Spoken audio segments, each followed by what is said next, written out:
Well, Aurelio, I guess, how do you sum that up? I imagine you're very happy to come back and get the point, but probably not happy that you were even in that position to begin with? Yeah, correct. I think when you look at it, I thought our first half was very, very good. We did a lot of good things. Certainly needed the second goal, and then our second half, we started really well for the first 5 or so minutes where we could have scored another goal, and then after that was not the team that I want. For whatever reasons, they really overrun us, and in every area, and we were struggling, but. In saying that, I think it's important, and we did that also against MacArthur. We found a way to fight back, and I think that's extremely important. So there is a lot of fight there. So I think you can take a nice positive out of that. But we really need to sustain that type of football in the first half throughout the 90 minutes. From where you were standing on the sideline, could you identify a catalyst for how the Mariners were able to just get back into it and start to overrun you? Did they make a change? Did your players stop doing something? Most of it was that we were just second to the ball. First half we were super aggressive.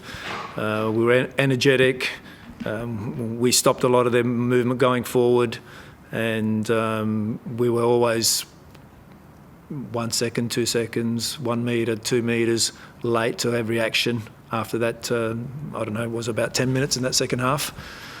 And then, under pressure, we didn't control those moments when we were under pressure, and then goal after goal. And then we were back to where we were some weeks back, probably, 6 weeks ago, where we were so spread, and that's not suiting us. So, of course, they're energetic, they're fresh, they overran us in those areas. That third goal kind of sum it up. It felt like Torres had so much time to bury it, I suppose. Yeah, but by that point we were running around with our heads cut off, and had no control, absolutely no control. So again, we have to look at it, and we have to certainly get better. Pleasing for Alessandro to take his chance when it came? Yep. Sometimes you make changes and you get lucky, and the subs score you a goal. And again, I'm pleased with the way that we fought back and we didn't give up, because that would be easy just to roll over at that point.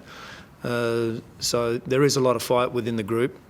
We just really now need to regroup and get back to what we were doing, a couple of games ago, more like how we played in the first half and the first few minutes of that second half. That last 30 minutes was dreadful. Despite the mixed emotions from the result, you now find yourself in the top 6, and I guess after... Oh, really? Yeah. So after, what was quite a, tumultuous first couple of weeks, since you've taken over, there's only been 1 loss in 6 games. It must be quite a positive thing for you to hang your hat on? But we probably were in a position, the game against Wellington, which we lost, and MacArthur, again, certainly Wellington, I think we should have taken more out of it. I think it's clear when we're attacking and defending as a group, we're hard to beat, and when we start to spread ourselves out, then that's not us, and then teams are starting to run over us. So certainly have to get better at that for sure. Obviously, a massive match this week against the old rivals, especially what happened a year ago and that sort of thing. I know obviously you weren't here, but it's going to be talked about, the year on from what happened. How are you going to sort of, I guess... What happened? Something, I think a pitch invasion occurred, possibly. You may have heard of that. Yeah, well, hopefully that doesn't happen. But it's going to be obviously a lot will be made of it this week. There's always a lot of tension in a derby, isn't there? So I wouldn't expect any different. It's obviously a big game. Melbourne Victory are in pretty good form at the moment. They started slowly with some draws, but really have found a nice way now. So that's a super challenge for us for sure.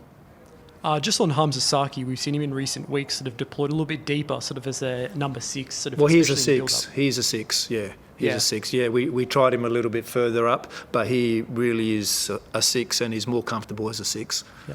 And just on the, sort of the home form this season, it's only been one victory all season at home for Melbourne City. Why do you think this team has maybe struggled to sort of get those wins at home in those sort of key moments? It's always difficult to say, you know. In the past, they've had very good results here, and right now we're getting wins away from home, and you know, not putting the icing on top of the cake here. Unfortunately, yeah, you know, we've scored 3 goals, but we're also conceding. That's the second time now, MacArthur and tonight that we've conceded way too many goals. And if you're going to be serious championship contender, giving away so many goals is going to be difficult. I still believe we have a group to go all the way, for sure, but we have to get better in a lot of areas. And you know, you can say, you know, conceding 3 goals, and you can look at the goalkeeper and you look at the defenders, but with us, it's a collective. It really is. So if our wingers, you know, or our strikers are missing one-on-one duels in the defensive phase, and then that puts pressure on everyone else. So, you know, we have to attack and we have to defend as a group. And I think when we do it, and what we've shown over the last couple of games, then we're very, very good. Coming up, obviously, is the Asian Cup, and there's potential for a few of your players to be in that squad that you might lose for that month. I just wonder about how your preparation is going to potentially play a month worth of games without them, especially like Aziz Baik, who created your first goal today. Yep, well, I think we will probably lose a couple for sure. Obviously, Lex is injured at the moment, so I'm not sure if he's going to be ready for that. But it is what it is. We can't do anything about it. National team is calling, and they got to go and play. Yeah, we just have to adjust and adapt to the situation when we go. So I think that's what's going to be announced next week, I reckon it is. Yeah, sometime 20th? 22nd. Yeah, and yeah, then we'll find out. But obviously, whoever we lose, they're going to be big losses for us. Do you think it's a good opportunity for a few of the young guys through the academy to give them a bit of experience and hopefully develop them? If obviously Aziz goes, we got Scotty Galloway, also we've got Harry Polydidis as well. So yeah, someone when we miss someone's going to play. So yeah.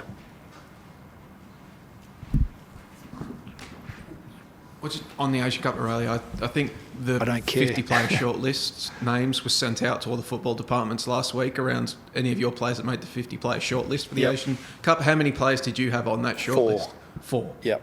Okay. Yeah, Squid was the other one. Callum Talbot was the other one, the 4th one, yep. And just flashing 5, back... sorry. It was 5. Who was the 5th one? Bravo. There we 5, go. apologies. Good they got him on the list this time after what happened last time. But you just wanted to flash back. You talked about intensity before, like needing to keep up the intensity, not letting teams run over the top of you. And I remember your first press conference in here, you came in also preaching the need for intensity and raising the levels and being consistent with that. Yep. Do you feel like it has improved since you first arrived and your message is getting through? It's just going to get time, or is today maybe a wake-up call, for lack of a better word for you, that it's not taking as well as you'd hoped? No, I think the intent is certainly there. And again, you know, we don't want to be looking at excuses and don't want to use those, but we've had a tough schedule. No, let's be honest. The amount of travel we've had and to back up, it's not easy. And they've done a lot of minutes as well. So they've been pretty good, to be honest. And yes, you don't have that same freshness when you're playing on a week-to-week basis. That's clear. We've done that now, I don't know, for the last 5 or so weeks, you know, with very short turnarounds.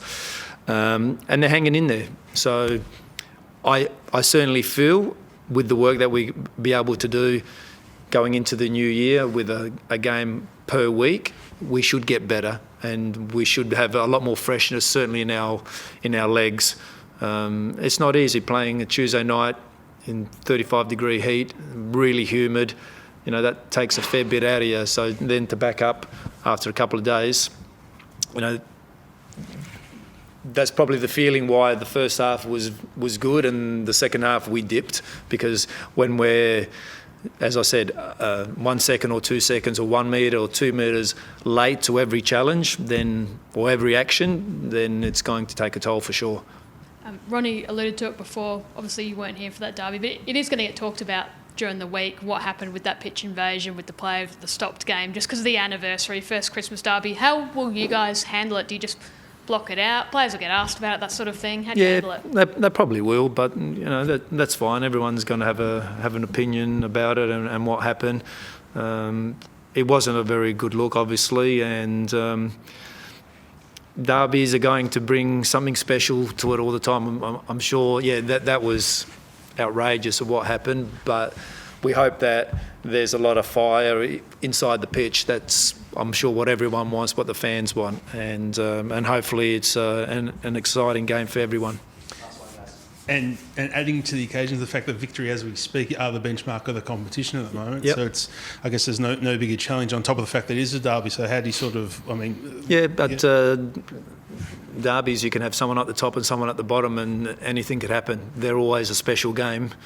They're close, they're tight, they could be blowouts, who knows? Just, you know, red cards, lots of things happen in these games. What we have to do is just to make sure that, you know, we're playing the game, and, you know, we're not doing anything silly, or, you know, not playing the game well before it actually happens.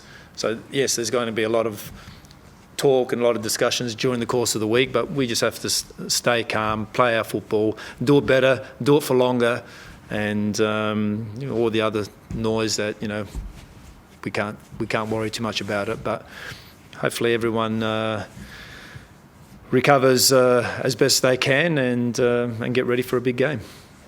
No worries.